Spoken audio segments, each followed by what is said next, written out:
আসসালামু আলাইকুম everyone, welcome back. আশা করি সবাই অনেক ভালো আছেন। তো আমি আজকে আপনাদের সঙ্গে একটি রেসিপি শেয়ার করতে যাচ্ছি।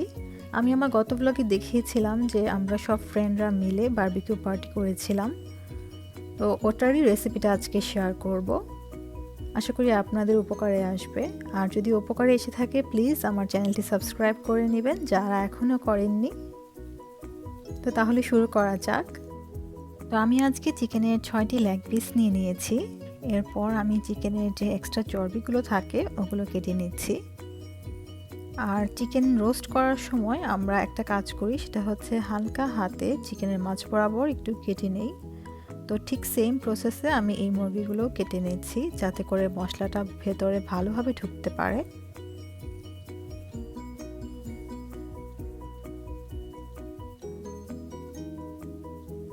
আর মুরগিগুলো সব কাটা হয়ে গেলে আমি হালকা লবণ দিয়ে এগুলো 10 to 15 মিনিটসের জন্য এভাবেই রেখে দিব।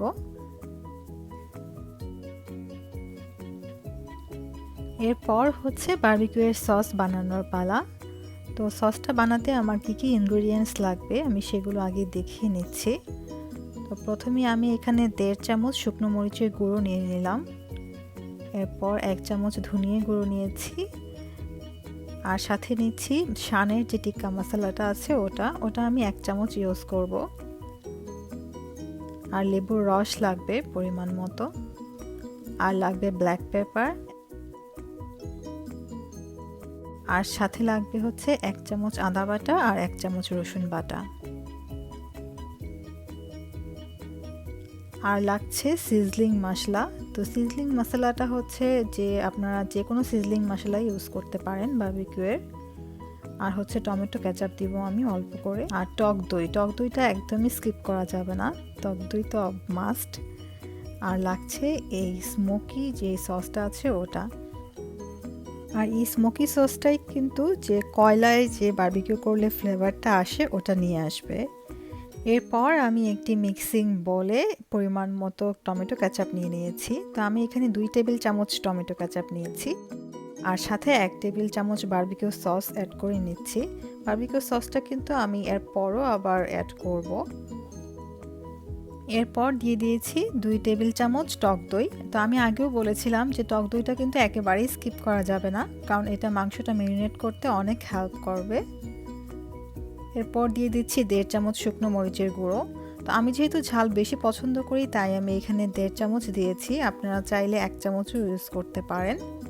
এরপর দিয়ে দিচ্ছি 1 চামচ ধনিয়া গুঁড়ো, আর এর সাথে আমি 1 চামচ আদা বাটা আর 1 চামচ রসুন বাটা অ্যাড করে নিব। আর দিচ্ছি 1 টেবিল চামচ ব্ল্যাক পেপার। তো আপনারা চাইলে ব্ল্যাক পেপারটা স্কিপ করতে পারেন। আর সঙ্গে দিচ্ছি 1 টেবিল চামচ সিজলিং মশলা। সিজলিং মশলাটা কিন্তু অবশ্যই লাগবে, কারণ এতে করে চিকেনটাতে একটা সিজলিংয়ের ফ্লেভার আসবে। আর আমি কিন্তু এই সসটাতে লবণ অ্যাড করিনি, কারণ হচ্ছে এই প্রত্যেকটা সসে তারপর এই মশলাগুলোতে কিন্তু এমনিতেই লবণের টেস্ট আছে। আর এরপর দিয়ে দিচ্ছি 1 টেবিল চামচ শানের টিক্কা মশলা। তো আমি এটা শানেরটা ইউজ করি, কারণ আমার কাছে মনে হয় যে শানেরটাই সবচাইতে বেটার টিক্কা মশলার মধ্যে। আপনারা চাইলে যে কোনো ব্র্যান্ডেরই ইউজ করতে পারেন। এরপর দিয়ে দিচ্ছি পরিমাণ মতো লেবুর রস আমি এখানে 1 টিস্পুন ইউজ করেছি। এই তো বাস। এরপর আমি সবগুলো হালকা হাতে ভালোভাবে মাখিয়ে নিব। মাখানোর শেষে আমি প্রত্যেকটা চিকেনের পিস এভাবে মশলাতে ভালো করে মিশিয়ে নেব। আর দেখতেই পাচ্ছেন আমি কিভাবে এই মশলাগুলো চিকেনের ভিতরে ঢুকিয়ে দিচ্ছি, যাতে করে প্রত্যেকটা মশলার টেস্ট ভালোভাবে চিকেনে আসে। আর আপনারা কিন্তু অবশ্যই এটা হাতে ভালো করে মাখিয়ে নেবেন, কারণ স্পুনে মাখালে আমার কাছে যেটা মনে হয় যে মশলাটা ভেতরে ভালোভাবে ঢোকে না। আর আরেকটা জিনিস হচ্ছে আমার কাছে মনে হয় যে কোনো জিনিস হাতে মাখালে এটার টেস্ট আরও দ্বিগুণ বেড়ে যায়।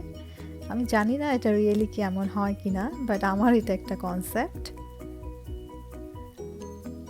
তো এই তো আমি একে একে প্রত্যেকটা চিকেন এভাবে মাখিয়ে নিচ্ছি। আর আমি আরেকটা জিনিস হচ্ছে, আমি আজকে যে পরিমাণটা দেখিয়েছি এটা কিন্তু 6টা চিকেনের লেগ পিসের জন্য একদম পারফেক্ট। আপনারা দেখতে পাবেন যে আমার চিকেন মাখানো শেষ হয়ে যাবে এবং মশলাটাও শেষ হয়ে যাবে।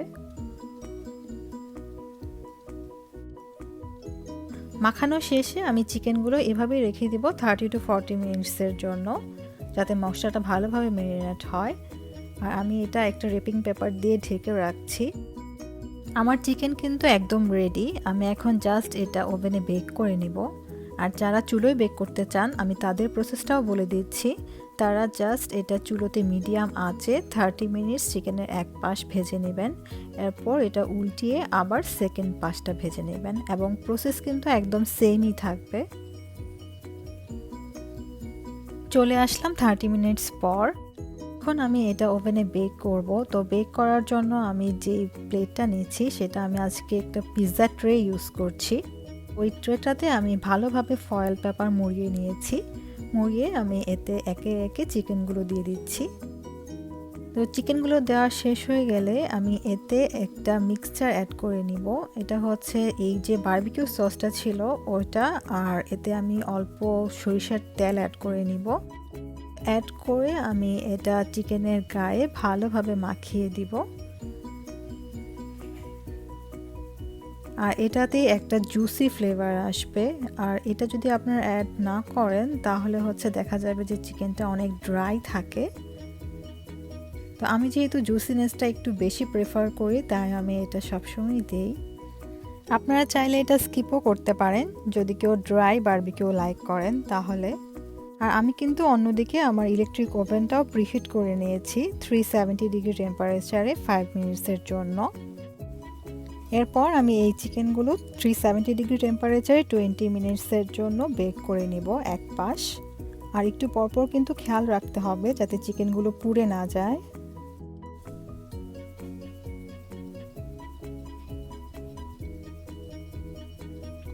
আর আরেকটা জিনিস হচ্ছে এই চিকেনগুলো থেকে কিন্তু বেশ কিছুটা পানি বের হবে, বাট ভয় পাওয়ার কোনোই কারণ নেই। আমি নেক্সট বার যখন এটাকে আবার বেক করব তখন পানিটা অটোমেটিক্যালি শুকিয়ে যাবে।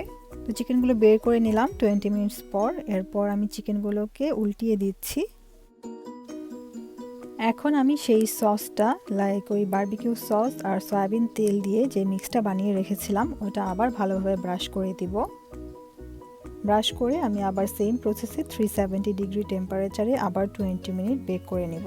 এর মানে হচ্ছে চিকেনটাকে আমি টোটাল 40 মিনিট বেক করেছি। এই তো রেডি হয়ে গেল আমার চিকেন বারবিকিউ। দেখেই বোঝা যাচ্ছে যে কতটুকু জুসি আর ইয়াম্মি হয়েছে। আর এটার সাথে যদি গরম গরম পরোটা আর সালাদ হয় তাহলে তো আর কথাই নেই। আশা করি আমার আজকের রেসিপিটি আপনাদের ভালো লেগেছে। আর আমার চ্যানেলটি সাবস্ক্রাইব করতে ভুলবেন না। সবাই ভালো থাকবেন। আজকের মতো এখানেই বিদায় নিচ্ছি। আল্লাহ হাফেজ।